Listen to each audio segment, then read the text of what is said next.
Welcome to tonight's journey of discovery, where we'll step through the doors of the Middle Ages into a world of medicine that was both mysterious and terrifying, where detecting pregnancy sometimes felt like a magical ritual. In the dim light of candles and the scent of herbs, people once believed that the soul, blood, and even breath could reveal the secret of life taking shape. If you love strange, unbelievable, but true stories, then make sure to like the video and subscribe to the channel so you won't miss the next adventure into the world of science, history, and the things that make us both shiver and marvel. And hey, I'd really love to know, where are you listening from, and what time is it there right now? Leave a comment below. Now, turn off the lights and let the night guide us into a strange chapter of history, where science and superstition once became one. When the faint light from flickering candles reflected off the stone walls of monasteries, one could imagine the scene of physicians of the Middle Ages discussing the miracle of the human body, though they understood very little about it.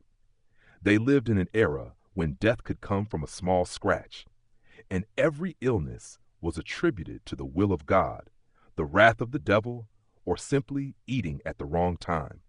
In that context, detecting pregnancy became a ritual blending crude science, belief, and collective imagination.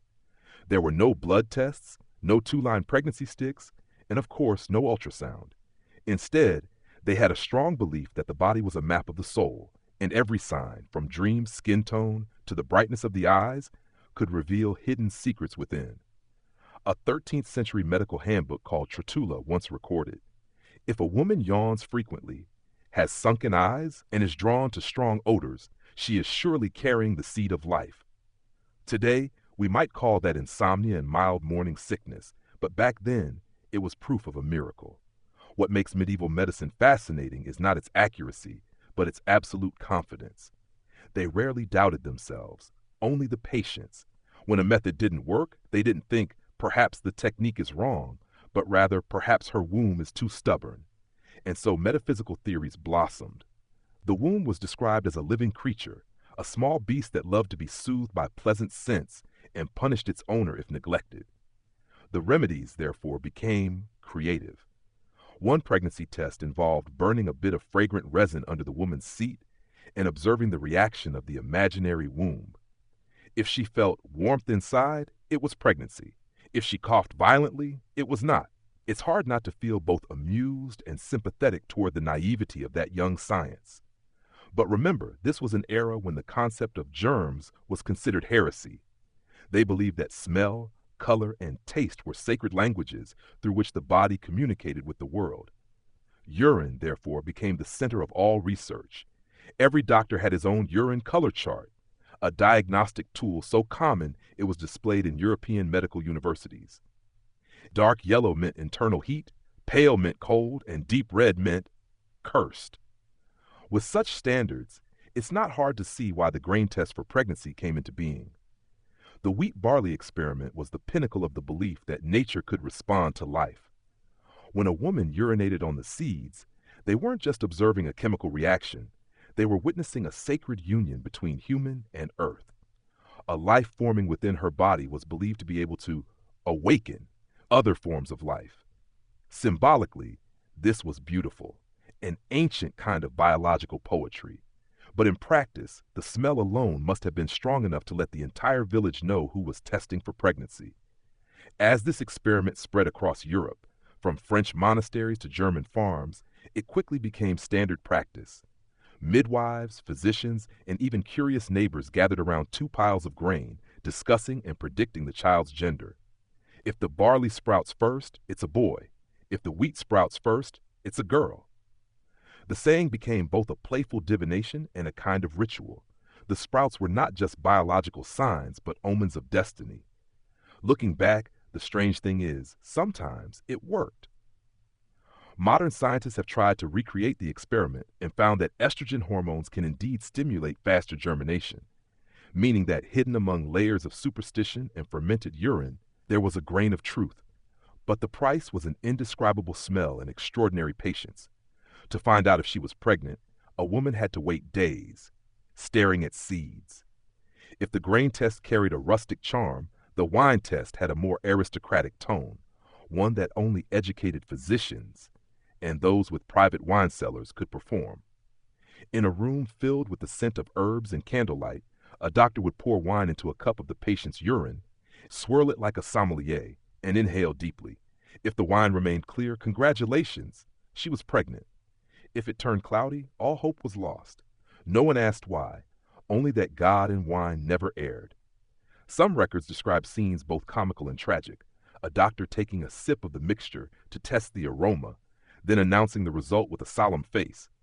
Meanwhile, the woman could only pray that he wasn't drunk enough to forget whose sample was whose. Today, we can laugh, but back then, this was considered an advanced method. At least it made people feel like they were part of a real scientific ritual. Ironically, many methods of that era sound absurd, but were based on a consistent inner logic. If the body was where the soul and cosmos met, then every physical reaction could hold a metaphysical message. The fact that urine didn't cloud the wine was proof of the purity of the life energy within the mother. Of course, the truth was much simpler. Proteins and hormones in urine react differently with wine, sometimes creating a difference in clarity. But who needs chemistry when faith will do? In the half-dark, half-light world of medieval medicine, faith was science. Death was a lesson and error was divine experience. Under the hands of doctors without gloves, such bizarre methods not only existed but spread, because they fulfilled a deeper need, comfort. When everything was uncertain, believing that a grain could speak or that wine could judge brought a sense of control. And perhaps that is what makes this era so strangely captivating. In ignorance, people still sought to understand.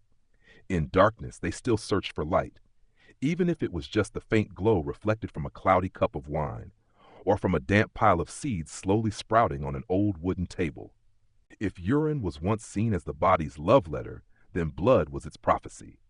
In the medieval world, blood was not just a liquid, it was concentrated soul, a map guiding morality, health, and even destiny. When a woman suspected she was pregnant, drawing blood was not merely for testing. It was a ritual, almost an invitation for the divine to bear witness. For in the minds of the people of that time, blood could speak. They believed that every drop of blood carried the mysteries of life. If read correctly, one could hear the heartbeat of a forming being.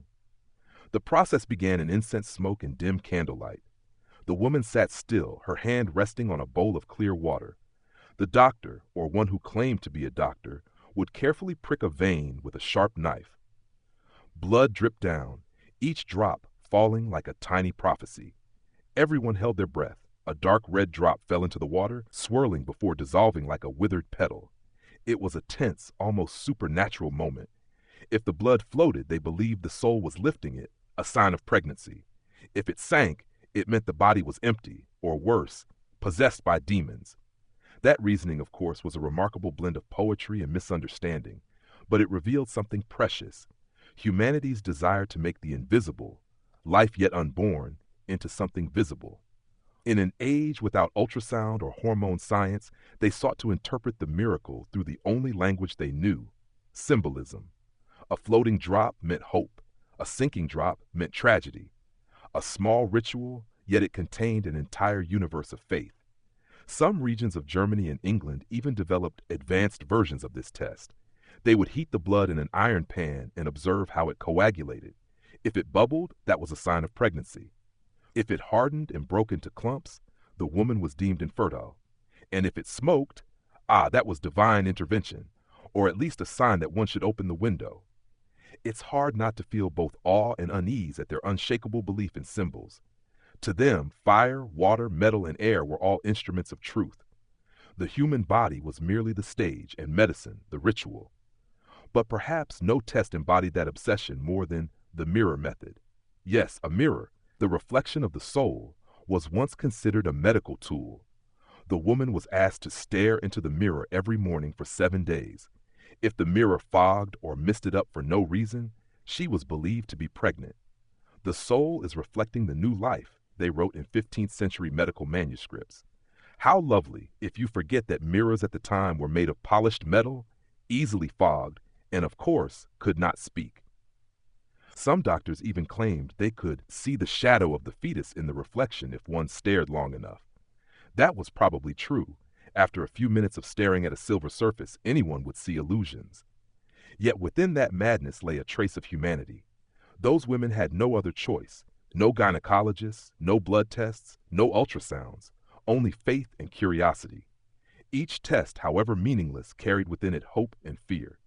A mistaken chemical reaction could be a sign of a miracle. A flickering flame could be a promise of a new life. And in a world where medicine and religion were intertwined, that was all they had. It's easy to laugh at those methods today, living as we do in the age of precise science.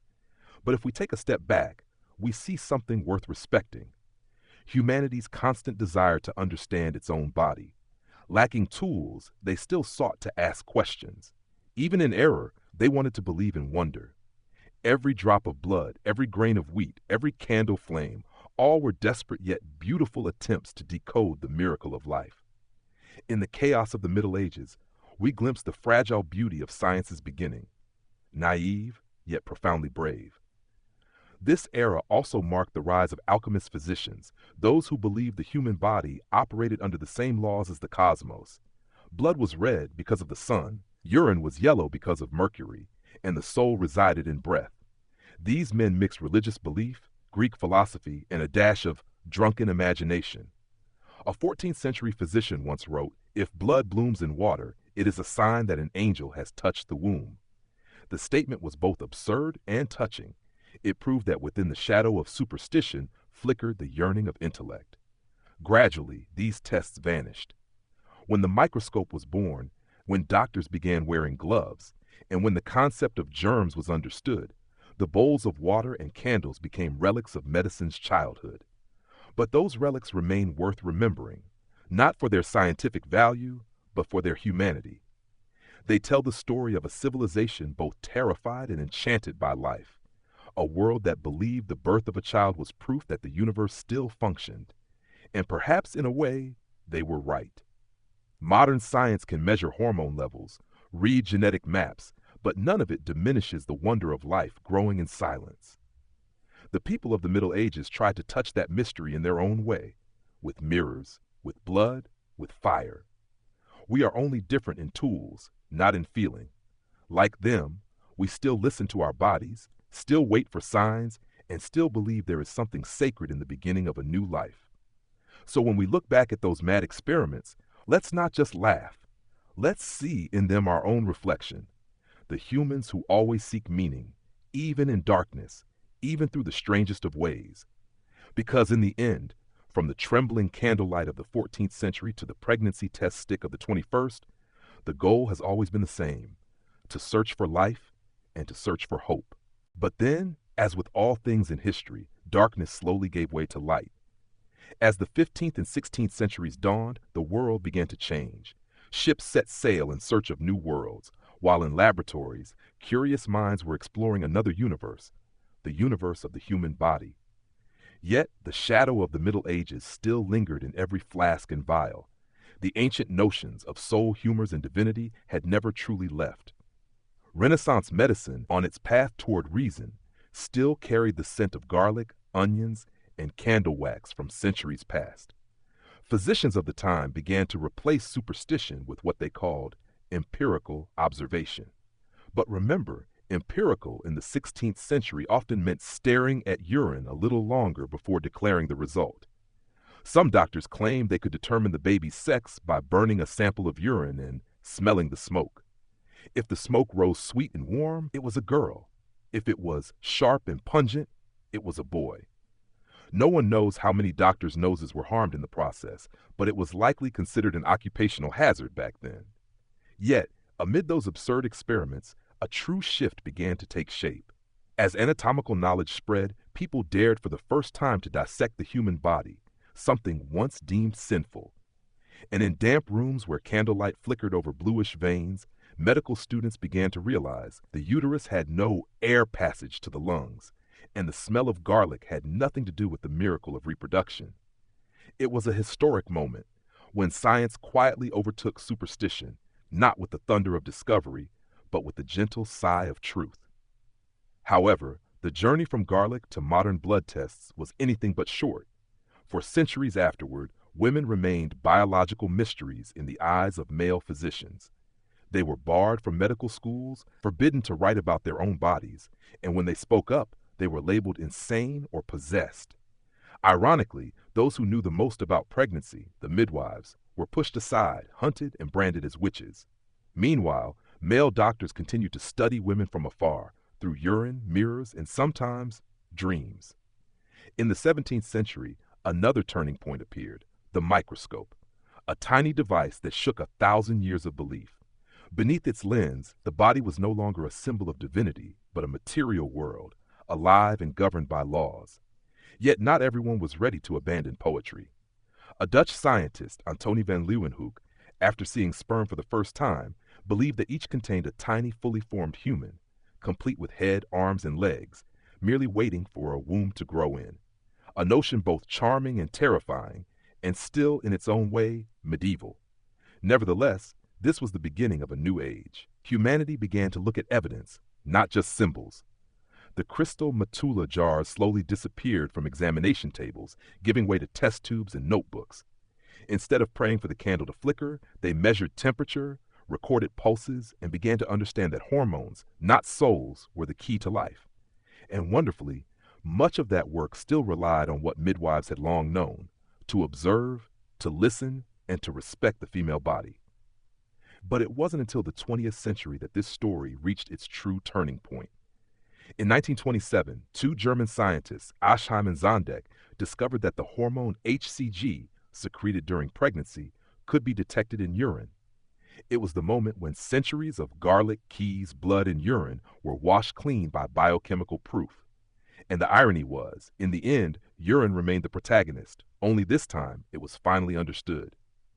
Modern pregnancy tests, from home kits to laboratory blood tests, are the legitimate heirs of those onion-scented efforts. Yet more than a story of medicine, this is a story of faith and longing. For thousands of years, humans have sought to see the invisible, the beginning of life. They were wrong, naive, sometimes cruel, yet always determined. And in that madness, there was something beautiful, the belief that life, no matter how mysterious, was worth understanding. Today, when a small line appears on a test strip, no one lights candles or prays. But if we look deeply into history, we can still hear the whispers of centuries past, of midwives in straw-roofed cottages, of doctors peering into their matulas, of women once called witches simply for knowing they were pregnant. The history of pregnancy testing is not just the story of discovering a hormone, it is the story of rediscovering humanity within medicine. Perhaps somewhere, the medieval physicians would smile to know that their jars of urine, though misunderstood, eventually paved the way for true science.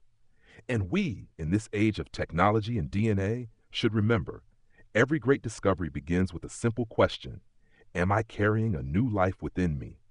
And sometimes it is that question itself, not the answer, that makes humanity so astonishing. Amid the splendor of ancient Egypt, where walls were painted in lapis blue and shining gold, there existed a world rarely spoken of, the world of the harem, the royal harem. It was not merely the dwelling of the most beautiful women of the Nile, but also the center of silent intrigue, ambition, and veiled power. If the pyramids outside stood tall as monuments to the might of the pharaohs, then within the harem, battles for power unfolded in silence, witnessed only by whispers and the scent of burning incense. From the 18th century BCE, the pharaoh's harem had become an indispensable institution of governance. Every woman within it was a living political symbol. Some came from noble Egyptian families, carefully chosen to strengthen domestic alliances. Others were princesses from faraway kingdoms, Babylon, Hatti, Nubia, sent as living pledges of peace. For them, marriage was not a tale of love, but a diplomatic treaty in human form. Yet within this grand tapestry, not everyone remained a pawn. Some turned their seemingly fragile positions into formidable power. The great royal wife, Hemet Nesut Weret, often depicted standing beside the pharaoh on temple walls, was the central figure of this closed world. She embodied fertility and prosperity, but also represented the legitimacy of the dynasty itself.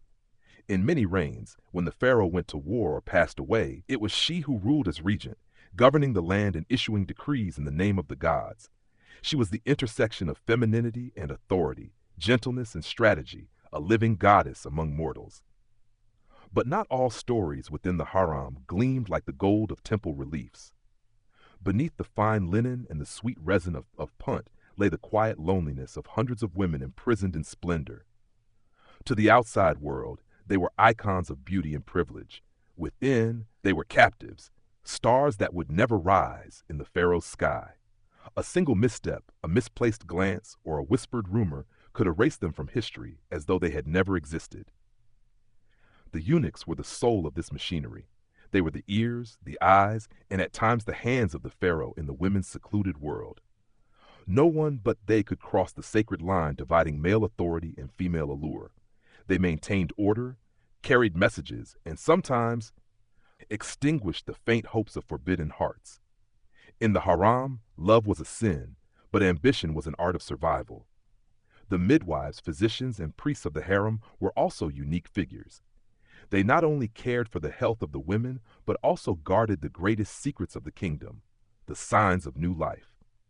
A concubine's pregnancy could shift the balance of power within the palace. A small stain on linen, a fainting spell in the heat of summer, or even the excited glance of a servant could send the entire harem into turmoil. For behind every blessing lay a fear. Who would bear the next heir of the sun god? It was here that humanity's earliest pregnancy tests were performed, quietly, in secrecy, known only to women. The healers of the harem, blending medicine and magic, believed that breath, pulse, and dreams could reveal the mysteries within a woman's body. Some ancient records describe how they burned a mixture of special herbs. If the scent made the woman nauseous, it was a sign of pregnancy. It sounds superstitious, yet hidden within was remarkable intuition, a recognition of physiological response, what modern science would later call olfactory sensitivity caused by hormonal changes. In many royal tombs, papyrus scrolls have been found recording remedies, rituals, and prayers used to determine pregnancy. One of these, known as the Kahun papyrus, describes tests involving wheat and barley, the very experiments that medieval Europe would unknowingly repeat thousands of years later. Perhaps the ancient Egyptians had observed, tested, failed, and succeeded, unaware that they were laying the first stones of reproductive medicine. But within the harem, knowledge was a double-edged sword.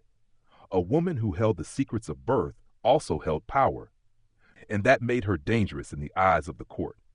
Thus, many midwives and healers chose to hide what they knew, passing it down through songs, spells, or tiny symbols carved into jewelry. Such knowledge endured across millennia, concealed within art and religion, waiting to be rediscovered. Beyond politics and medicine, the harem was also a cradle of culture. Music, poetry, perfume, cosmetics, and jewelry making all thrived there. Foreign princesses brought with them customs and scents from distant lands, turning the harem into a rare crossroads of civilizations in the ancient world. A servant from Hatti might teach an Egyptian princess the fire dance, while a maid from Kush might share the use of sesame oil for skincare. It was a place where beauty was not just an adornment, but a language of power. In the fragrant shadows of the harem, every woman was a story, a blend of yearning to be loved, a desire to be seen, and the fear of being forgotten. They wrote history in silence, yet it was that very silence that gave rhythm to dynasties. When a pharaoh died, when the throne trembled, it was often from these chambers that the world was reshaped, not by sword or spear, but by a newborn child cradled in a soft lullaby. Perhaps the most astonishing thing was not the rituals or intrigues, but how, in a world ruled by men and gods, women still found ways to exist, influence, and be remembered. From nameless concubines to queens like Tai, Nefertari, and Hatshepsut, they proved that true power did not lie in the scepter, but in the ability to sustain and create life, a miracle before which every empire, no matter how mighty, must bow. The royal harem, the Egyptian royal harem, was truly a closed city within the palace itself, smaller palaces inside the great palace, where veils of silk and clouds of perfume concealed secrets, where power and desire intertwined in every glance, every silent step. Its corridors were designed like a maze, twisting halls, sealed doors, private chambers for concubines, foreign princesses, and even the quiet servants. Architecture was not only a display of wealth, but a means of control, to prevent outsiders from entering and to make it difficult for those inside to leave. africame.factsanddetails.com, +1 in that world. Every touch, every bow, every gift, and every glance carried political weight. A small favor from the pharaoh could turn an unnamed concubine into a beloved one, changing the fate of dynasties. A lover forgotten today could become tomorrow's venomous serpent. Therefore, the women of the harem were not merely objects of power. They understood power, embodied it, and wielded it in their own ways. They used beauty, wisdom, or ruthlessness, depending on the moment, as a strategy for survival. Within chambers filled with incense, where sunlight filtered through silk curtains and murals painted in gold and lapis, politics wore the mask of passion. A well-timed smile could secure the throne for an unborn child. A whispered word after a banquet could spark a succession plot. And while Egyptian men built pyramids to honor the gods, it was the women behind closed doors who truly built the legacies of kings, not only through their children, but through alliances, influence, and the art of standing behind power. They wrote history that was not always recorded. Life within the harem was far from simple, not a mere immersion in perfume and silk, but a meticulously organized system full of symbols and discipline. From the moment a girl stepped into the harem, her life changed. From the dust of the streets to the fragrance of incense, from the clamor of the marketplace to the silence controlled by rules. Here, knowledge was a weapon, and the wise survived longer than the beautiful. They learned to speak through their eyes, to use a bow in place of an alliance, and to replace loyalty with silence.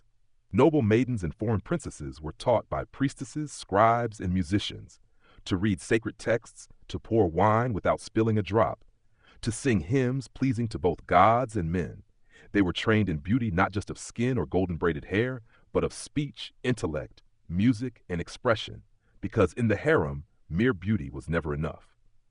A glance could be sharper than words, a secret held by wit more powerful than lips. They knew that one look could command armies, and one smile could shatter alliances. Indeed, within the harem, intelligence, beauty, and cunning were the three indispensable tools of survival.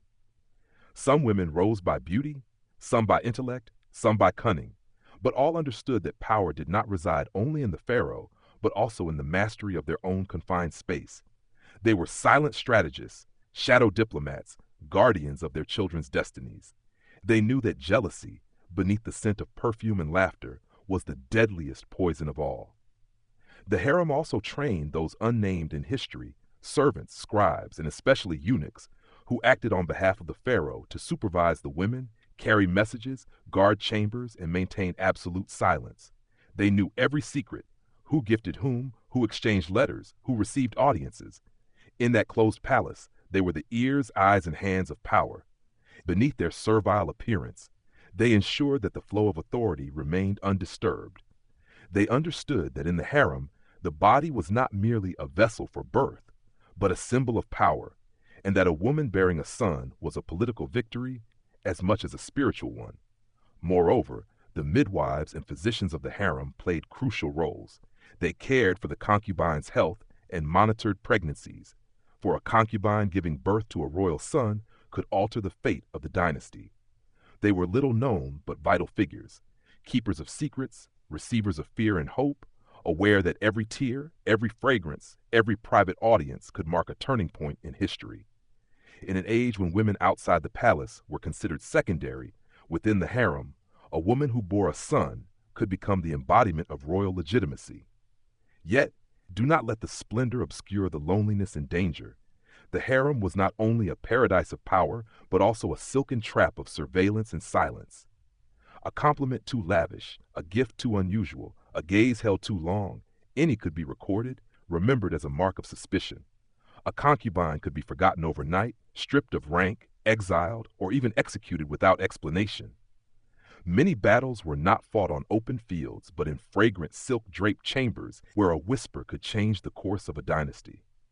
What made the harem both alluring and terrifying was this. Though it was enclosed, it reflected the entire kingdom, where male authority was built, but its execution depended greatly on women and those who served them. The women, step by step, learned how to live in the shadows while influencing the light. They held information, managed networks, and shaped systems of privilege. even if their names were never written in chronicles. From training in music and poetry to the art of discreet diplomacy, they were the unseen foundation of the dynasty, ruling without a throne.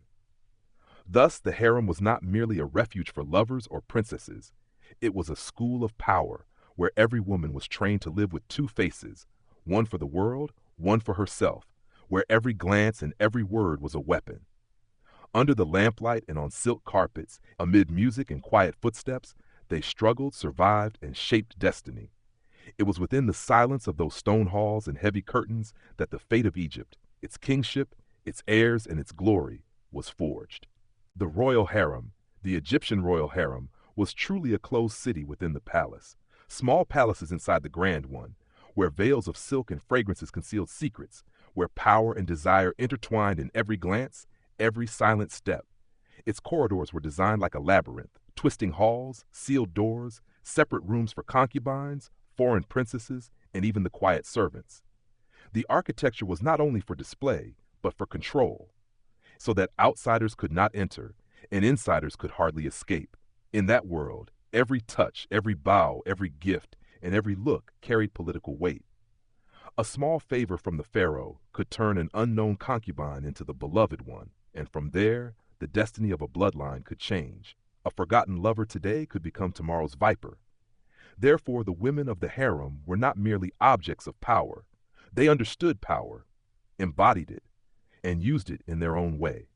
They wielded beauty, intelligence, or ruthlessness, depending on circumstance, as a strategy for survival. Within the fragrant chambers, where light filtered through silk curtains and walls painted with gold and lapis, politics wore the mask of passion.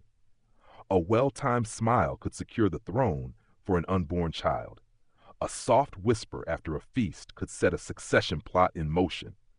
And while Egyptian men built pyramids to honor the gods, it was the women behind closed doors who truly built the legacy of kings, not only through their offspring, but through alliances, influence, and the mastery of wielding power from behind. They were the writers of history whose names were not always recorded. Life inside the harem was not simple. It was not merely indulgence in perfumes and silk, but a system meticulously organized, full of symbolism and discipline. From the moment a girl entered the harem, her life changed, from the dust of the outside world to the fragrance of incense in the chamber, from the noisy market to the silence governed by rules. Here, knowledge was a weapon, and the wise lived longer than the beautiful. They learned to use their eyes instead of words, a bow instead of an ally, and silence instead of loyalty. The noble maidens or foreign princesses were taught by priestesses, scribes, and musicians to read sacred texts, to pour wine without spilling a drop, to sing hymns that pleased both gods and men. They were trained in beauty not only through skin or hair braided with gold, but through speech, culture, music, and expression. Because in the harem, beauty alone was not enough. A sharp gaze spoke louder than words. A secret was held more securely by intellect than by lips. And indeed, in the harem, intelligence, beauty, and cunning were the three indispensable traits. Some women relied on beauty to climb to the top, some on intelligence to secure their status, a few on cunning to survive. But all understood that power did not lie solely with the pharaoh, but also in the ability to master one's own domain. They were silent strategists, diplomats in the shadows, protectors of their children's fate. They knew that jealousy beneath fragrance and laughter was the deadliest poison. The harem was also a place that trained those unnamed in history, servants, scribes, and especially eunuchs, those who, on behalf of the pharaoh, supervised the women, conveyed messages, guarded, and maintained absolute silence. They knew every secret, who gifted whom, who corresponded with whom, who was granted an audience. In that enclosed palace, they were the ears, eyes, and hands of power. Beneath the facade of servitude, they were the stabilizers ensuring that the flow of authority remained undisturbed. They understood that within the harem, the body was not merely a tool of reproduction, but a symbol of power, and that the birth of a son was a political victory, not merely a spiritual one. Moreover, the midwives and physicians in the harem played a crucial role. They cared for the concubine's health, monitored pregnancies, for the birth of a royal son could shift the fate of the dynasty. They were figures little known yet immensely important, keepers of the palace's secrets, recipients of women's fears and hopes, and aware that every tear, every scent, every private audience could become a turning point in history. In an era when women outside the palace were deemed secondary, within the harem, a woman bearing a son could become the embodiment of royal power. Yet do not let the splendor obscure the loneliness and danger. The harem was not only a paradise of power, but a silken trap of surveillance and silence. An excessive compliment, an unusual gift, a gaze held too long, all could be noted, stored in the memory of power as credit or debt. A concubine could be forgotten overnight, stripped of rank, exiled, or even executed without explanation. Many struggles were not fought on battlefields, but within those fragrant, silk-draped rooms, where a single whisper could alter the course of a dynasty. What made the harem both alluring and terrifying was this: though it was closed, it reflected the entire kingdom, where male authority was constructed, but its execution depended greatly on the women and those who served them. These women, step by step, learned how to live in shadow while shaping the light. They held information, managed networks, and defined structures of influence, even if their names were never written in the annals. From lessons in music and poetry to discreet diplomacy, they were the core architects of dynasties without ever needing a throne. And so, the harem was not merely a sanctuary for lovers or princesses, it was a school of power, where each woman was trained to live with two faces, one for the world, one for herself, where every glance and every word was a weapon. Beneath the lamplight and upon silk carpets, amid the sound of instruments and silent footsteps, they fought, survived, and forged destinies. It was within the silence of those stone halls and heavy curtains that Egypt's fate, its monarchy, lineage, and glory was shaped. Church records from the 17th and 18th centuries reveal a society obsessed with discipline, a society in which seeing someone laugh when they should weep or being drunk on a Sunday could be recorded as serious sins. The church and the congregation were not only places of worship, but also centers of moral surveillance, where every word, every gesture could become evidence of sin or moral decline. In that context, believers lived under the gaze not only of God, but also of the community, a gaze inclined toward judgment. Religion and power were so intertwined that they were almost indistinguishable. A minister in the pulpit could be both a spiritual guide and a moral legislator. His sermon did not only guide souls, but also regulated civic behavior, classified the insiders and the outsiders, and determined reputations.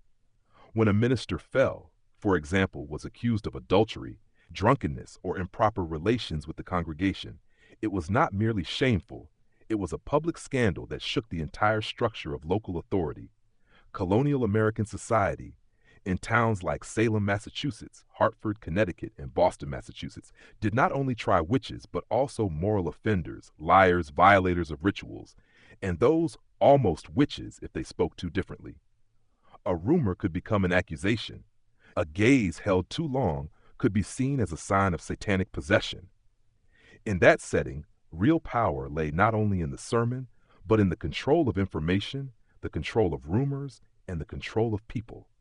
Ministerial scandals were living proof of the contradiction between words and deeds in that society.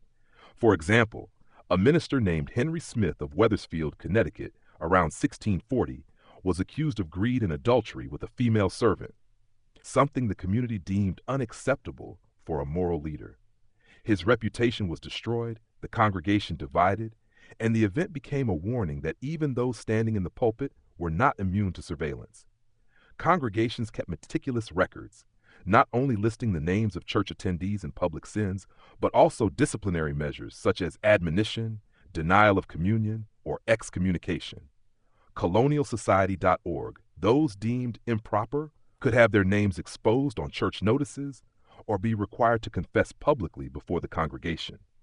And when the sinner was a minister, one considered a mediator between God and the congregation, the violation carried multiplied weight. Not only was one man's honor lost, but the faith of the entire congregation was shaken.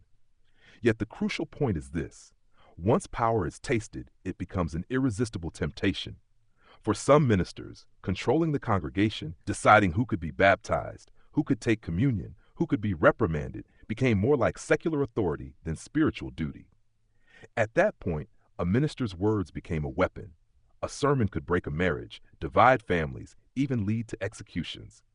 In a society where church equals government, the moral downfall of a leader was the downfall of the system itself. Within this suffocating piety, rumors spread like oil, fueled by the lurking fear that the devil could appear in the form of a familiar neighbor.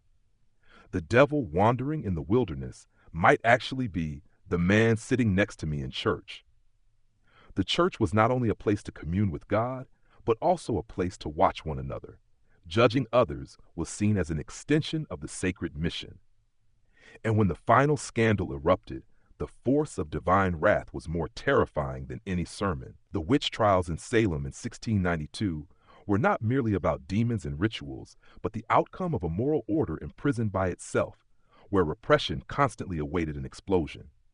Accusations of witchcraft were often fueled not only by faith, but by jealousy, revenge, and power, all justified in sacred language. In such an environment, the church was the center of authority, the place that decided not only spiritual fate, but also civic life. Congregations did not merely debate personal sin. They debated social order, who was included and who was excluded. A struggle for the minister's position, for congregational leadership, for control of church funds or seating, all became political battles disguised in moral clothing. Ministers sometimes used sermons as tools to accuse rivals or wielded excommunication as a means to eliminate dissenters. Under the pressure of moral decline, the later generations less devout than the first, and the development of a new society, ministers stopped preaching only about the apocalypse and miracles. They began to preach about inner corruption. The fear of declension, that people were less zealous than their forefathers, led them to suspect that the devil or sin was infiltrating their own community. Thus, religious and political power merged so deeply that a minister's judgment could be equivalent to a court sentence. And then, as in every power structure, resistance arose. The accused no longer remained silent under judgment. They began to protest, to leave, or to form new congregations. When sermons no longer sufficed, the church became a place of debate and division. The halfway covenant in New England in the 1660s was a clear sign. The church had to become more flexible, accepting those without conversion experiences to maintain membership. Thus, authority was tested, and strict discipline began to erode. But to understand more deeply, power in the church at that time was not merely about administering baptism or preaching. It was about controlling collective perception. When a minister was exposed for adultery or abuse of power, it was not just a personal scandal, it was the failure of a system. The church's reputation was discredited, the faithful grew skeptical, and in that context, secular authority quickly stepped in. Colonial governments began to intervene, and civil laws were set beyond the church's control. The result was a society delicately balanced between piety, discipline, authority, and resistance. Ministers who once stood in the pulpit with supreme power began to be seen as men who wielded more power than God, and opposition movements emerged. The community did not merely listen to sermons. They began to read church records, record the minister's faults, and preserve disciplinary notes, just as the church had once done to its people. In history, religious authority in the colonies did not disappear overnight. It transformed. From the pulpit to the assembly, from the church to the government, from sermons about demons to sermons about social order, yet the side door between faith and power remained wide open. And for the most part, those mistakes, oppressions, and scandals left behind a legacy, not merely of personal tragedy, but as a reminder that any system of power, even one built on faith, can be corrupted. As new sermons echoed across the colonies, America seemed to be gazing into the mirror of its own soul. The Great Awakening was not merely a religious movement. It was an earthquake that awakened a society long imprisoned by formality, where faith was measured more by appearance and status than by the heart. The cries, the screams, the trembling prayers in the dead of night tore apart the veil of hypocrisy that churches had built over the century. People had never seen anything like it. In the small towns of New England, hundreds left the heavy wooden doors of old churches to gather in open fields, where wandering preachers like Whitefield, Edwards, or Tennant spoke amidst the wind. They no longer wanted rehearsed hymns, but sought salvation through tears, through the trembling of the soul itself.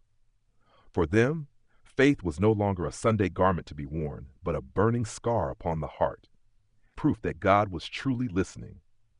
This movement shook the very roots of the conservative religious order. The old churches, proud of their solemnity, watched the scenes in horror.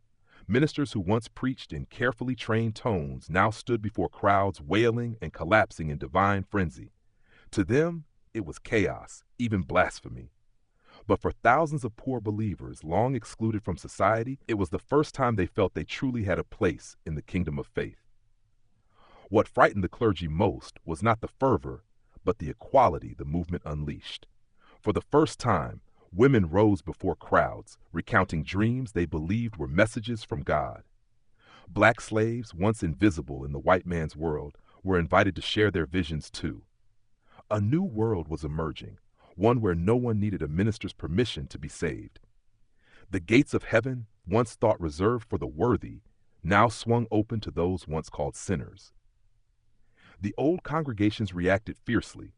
They denounced the revival preachers as sowers of chaos, false prophets, or devils in saintly guise. But what they could not deny was this: the movement struck directly at the emptiness they themselves had created. When sermons became too distant from real life, when faith was bound by rules and rituals, people longed for something real, even if it was painfully real. And the awakening brought exactly that: a religion without intermediaries, without embellishment, without fear. Revival meetings spread like summer wildfires. From rural Pennsylvania to the bustling ports of Boston, thousands left their work and fields to listen. They knelt on the ground, wept, fainted, then awoke, feeling reborn. It was said that Whitefield could silence a crowd of thousands with a single breath, then make them weep with just one verse of scripture. Critics called it mass hysteria, yet none could deny that it touched something deep, a thirst of the soul suppressed for generations. Interestingly, while the movement shattered the old order, it also unintentionally democratized belief. The line between the sacred and the profane blurred. Traveling preachers had no churches, no ornate robes, only their voices and faith. That was what made them beloved, and what made those in power feel threatened. A church no longer rooted in social hierarchy would be one that power could not control. Conservative ministers fought back. They wrote books, published long essays arguing that emotion cannot replace reason. They called the movement a dangerous enchantment, the frenzy of the masses. But in doing so, they only revealed how distant they had grown from the people. While they still preached about worldly sin from polished pulpits, ordinary folk were listening to another kind of sermon, one spoken from the heart. This division changed America forever. It was not merely a split between two forms of faith, but between two visions of humanity. One side believed order must be maintained through fear and punishment. The other believed salvation had meaning only if freely chosen. The Great Awakening not only redefined religion, but planted the seed of a young democracy, the idea that power, whether of church or state, must come from the consent of the governed. Like every storm, the movement could not last forever. When the flames of fervor dimmed, many returned to daily life. But they were never the same. The church was no longer a fortress of absolute power. Believers realized that faith could not be forced, and that truth did not rest entirely in any minister's hands. A new order emerged, not from law, but from personal experience. The Great Awakening left behind a contradictory America, devout yet skeptical, yearning for salvation yet wary of religious authority. But in that contradiction, modern America was conceived. The cries of hallelujah across the fields echoed into the revolutions that followed, where people demanded not only political freedom, but also spiritual liberty. Out of fanaticism and tears, a new nation was learning to believe, not only in God, but in its own power to choose. When Thomas Hooker set foot on the riverbanks of Connecticut, he was not merely founding a new settlement. He was rewriting the very idea of power and faith in the New World. On that damp and untamed land, amid the whisper of forests and the sound of running water, Hooker saw an opportunity to reshape the relationship between man and God, not through the fences of clerical authority or the hands of the chosen, but through the free consent of every soul. This was no longer a sermon. It was a political declaration cloaked in the robes of faith. Hartford quickly became the center of a daring experiment. There were no grand church walls or courts crowded with the decrees of elders. Here, people gathered in fields and wooden houses to debate laws, voting rights, and the role of God in government. Hooker did not seek to abolish religion. He sought to free it from monopoly. To him, the human soul could not be governed as a colony of the church. In 1638, Hooker delivered a revolutionary sermon in Hartford, one that many historians regard as the seed of American democracy. He declared, "The foundation of authority is laid in the free consent of the people." It was a dangerous idea for that era, when power was viewed as a divine blessing reserved for those chosen to rule. Hooker overturned that order. He believed that God had given every person the capacity for reason and free choice, and therefore no one had the right to rule others in God's name. From these ideas emerged a remarkable document, the Fundamental Orders of Connecticut, adopted in 1639. Though it bore no title of constitution, it laid the groundwork for a civil government based on law and consent, an early draft of the United States Constitution nearly 150 years later. Freed from religious privilege, the people of Hartford could elect, legislate, and govern themselves. Religion remained, but it was no longer the shackle on the wrist of conscience. What made Hooker's thought extraordinary was the profound humility in his philosophy. He did not believe that faith could guarantee righteousness in politics. On the contrary, he understood that power, even when born from faith, tended toward corruption. Thus, government, like the soul, must be restrained, watched, and limited. Hooker offered the Puritan world, long accustomed to fear and rigidity, a new definition of community of believers. Not those who shared identical faith, but those who shared responsibility before God and before one another. Yet not everyone viewed Hartford as a new city upon a hill. In Boston, Winthrop and the Puritan elders saw Hooker as a rebel. They whispered that he was seduced by dark spirits, that letting common people vote was akin to giving power to the ungodly. But the wave Hooker stirred had grown beyond control. Settlers in other regions began to ask, if faith belongs to each individual, why should government belong to a select few in God's name? From Connecticut, Hooker's ideas spread like a spring wind. Younger ministers began preaching about a sacred citizenship, the belief that political freedom was the natural extension of religious liberty. It shook the colonies to their core. For the first time, churches were no longer the sole symbols of order, but forums for debate about morality, justice, and self-rule. But behind the light of freedom, there were still shadows. When faith was entrusted to humanity, weak and full of desire, could distort it. Some new communities argued over who was moral enough to vote. In some places, the Bible was still used to punish, only now under the name of the people's will, instead of God's will. Hooker understood that this journey would never be perfect. He once said, "No society is entirely holy, but every society may be just if founded on true consent." In his final years, Hooker saw Hartford prosper, but he also felt the weariness in his eyes. He knew his work was only the beginning. In his last sermons, his voice grew weak but remained resolute. Liberty is not the freedom from government, but the freedom to participate in it. Those words echoed across centuries, becoming the spirit of later declarations. After Hooker's death in 1647, his followers continued to develop the idea of government by the people. When debates over taxes, representation, and British rule erupted more than a century later, American revolutionaries found in Hooker's legacy a familiar voice. It is no coincidence that Connecticut today is called the Constitution State. But perhaps more important than any constitution or law is the message Hooker left behind. Faith and freedom only have meaning when governed by humility. He understood that men could rule each other in God's name or destroy themselves in the name of liberty, and only when a society recognizes its own limits can it draw nearer to the light that faith promises. Thomas Hooker's legacy does not lie in statues or churches, but in the spirit of those who dare to question divine authority. He was the man who stepped away from the city upon a hill to build a world where God needed no intermediaries and where people did not need to beg to have a voice. In Hartford, the old hymns still echo, now joined by the sounds of hammers, saws, and the discussions of free citizens. And perhaps that is the most beautiful prayer a minister ever offered to God. Not through tears or ritual, but through the actions of a community that governs itself, that errs, that mends, and that believes, even in a flawed world, that justice can still be sown, just as Hooker once sowed faith amid the wilds of Connecticut.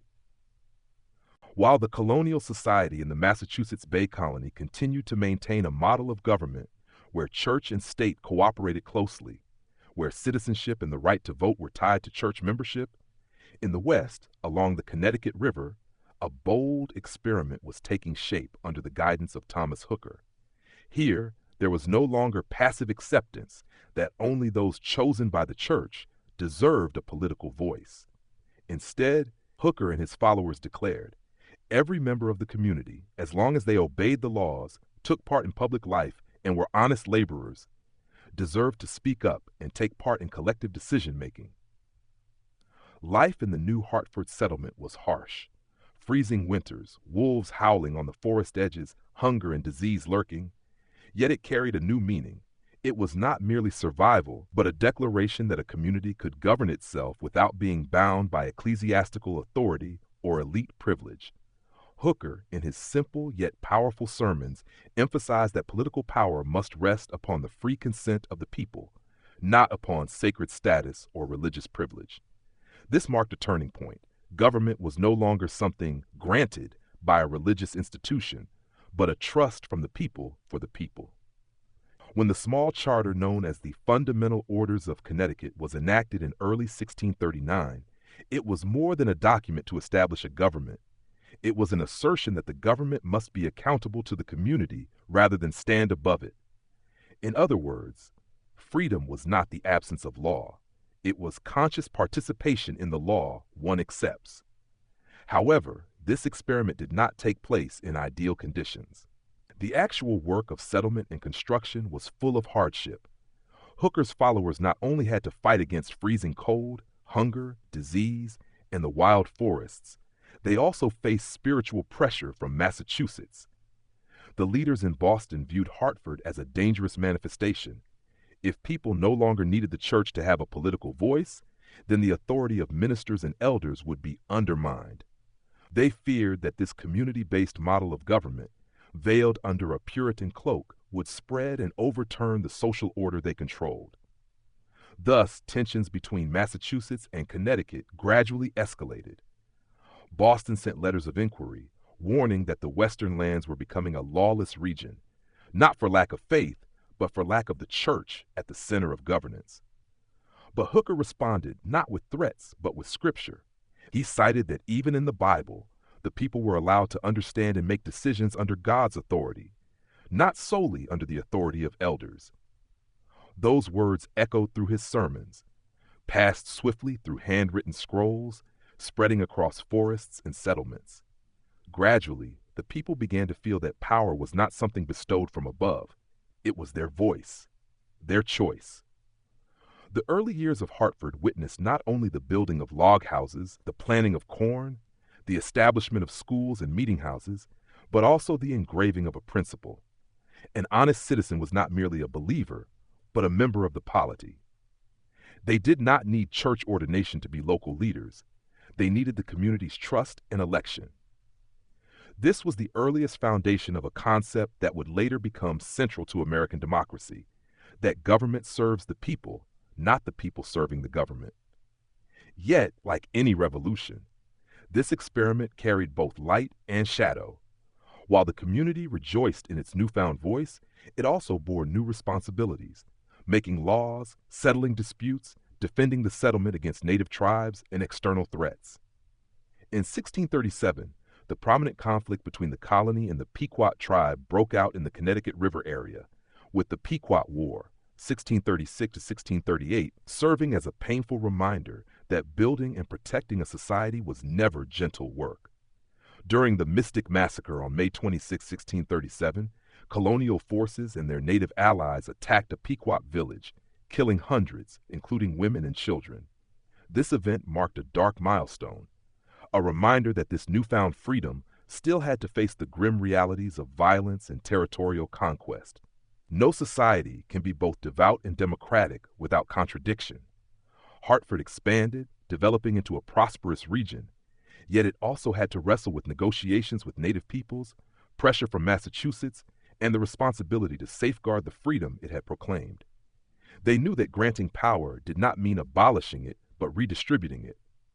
As Hooker once said, liberty is not the freedom from government, but the participation in it. And the people began to understand that they had to use that power not only to express themselves, but to preserve it. Ultimately, the greater meaning of the Hartford experiment was not merely the creation of a new kind of government, but the affirmation that a society could be founded in a religious spirit without being wholly ruled by religious authority.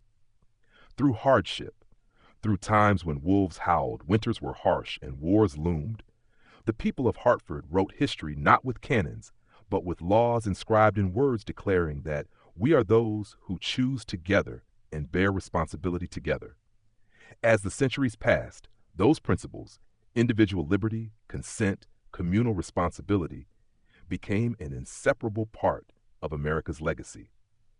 While Massachusetts continued to uphold the model of a church-entwined government, Hartford and the Connecticut region planted the seed of a larger project, a nation where people not only followed God, but also fulfilled the ideal that every person has a voice. And that is the very root of the American spirit that endures today, that freedom is not merely the right to choose, but the right to participate.